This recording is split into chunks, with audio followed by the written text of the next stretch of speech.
प्रदेश में भाजपा की सरकार पर पिछले 8 सालों से भयंकर जातिगत राजनीति करने के गंभीर आरोप लगते रहे और ये आरोप जनता नहीं बल्कि उन्हीं के पार्टी के विधायक, उन्हीं के पार्टी के मंत्री और उन्हीं के पार्टी के समर्थक लगाते आए। लेकिन दोस्तों, इस पर बीजेपी आला कमान को कभी कोई दिक्कत नहीं हुई। उन्होंने ऐसे मामलों पर कोई भी बयान जारी करना ठीक नहीं समझा। हाल ही में आपको याद होगा, प्रदेश में भाजपा के ठाकुर विधायकों ने छत्री कुटुंब का आयोजन किया था। उसमें अपने ठाकुर विधायकों के साथ बैठकें की थी। उसके बाद कुर्मी समाज, फिर लोधी समाज के तमाम विधायकों ने भी अपने अपने समाज के विधायकों के साथ बैठकें की। इन बैठकों की खबरें जो हैं पेपरों में छपी, लेकिन कोई कार्रवाई नहीं हुई, ना ही उन्हें कोई चेतावनी दी गई। लेकिन दोस्तों, अभी 2 दिन पहले जैसे ही प्रदेश में ब्राह्मण विधायकों ने अपने लोगों के साथ बैठक की, जिसमें प्रदेश के लगभग 1 दर्जन के करीब ब्राह्मण विधायक पहुंचे थे, उन्होंने बैठक की और बैठक के बाद 5 जनवरी यानी अगले साल की 5 जनवरी को फिर से एक ऐसी बैठक का ऐलान किया। वैसे ही प्रदेश से लेकर दिल्ली तक आप समझिए कानाफूसी शुरू हो गई।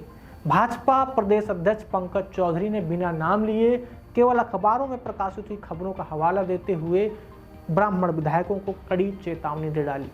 ये सब कहा कि ये सब पार्टी परंपराओं के विपरीत है और ऐसा अगर दोबारा हुआ तब इसे अनुशासनहीनता माना जाएगा और कड़ी से कड़ी कार्यवाही की जाएगी। लेकिन यहीं से एक बड़ा सवाल खड़ा हो जाता है कि अगर बीजेपी के माननीय प्रदेश अध्यक्ष जो कह रहे हैं वो सही है, तब उस समय ये चेतावनी क्यों नहीं दी गई जब छत्री कुटुंब की बैठक हुई, जब कुर्मी और लोधी समाज के विधायकों ने बैठक की, या फिर ऊपर बैठे लोगों को असलियत में प्रदेश के ब्राह्मण विधायकों से ही दिक्कत है या ब्राह्मण राजनीति से ही दिक्कत है। दोस्तों, सरकार में बैठे ब्राह्मण विधायक थाने में बैठकर धरना देते हैं, लेकिन एक इंस्पेक्टर का ट्रांसफर नहीं करा पाते।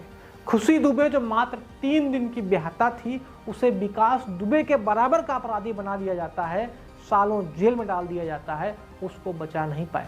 मड़ौली कांड के पीड़ित शिवम दीक्षित को हजारों आश्वासन देने के बाद भी आज तक सरकारी नौकरी नहीं दिला पाए। ये स्थिति हो चुकी आज ब्राह्मण नेताओं की हमारे उत्तर प्रदेश की भाजपा सरकार के नेतृत्व में। आरोप तो ये भी लगते आए हैं कि बड़े बड़े मलाईदार पदों पर केवल एक ही जाति की भारी भरकम तादाद में पोस्टिंग की जाती है, कानूनी ठिकानों में उन्हीं की सुनवाई होती है। कुल बात यह है कि ब्राह्मण विधायक जिसने 90% वोट भाजपा को दिया है, उसकी हालत इन 8 सालों की सरकार में फिलहाल दोस्तों ठीक नहीं लगती।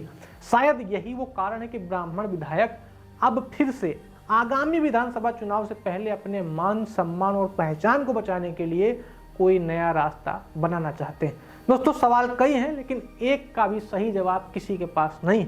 लेकिन एक बात तय है कि यूपी में सब कुछ ठीक नहीं है। दोस्तों, मेरा नाम गौरव है और आप देख रहे थे स्टेट मीडिया 24। नमस्कार।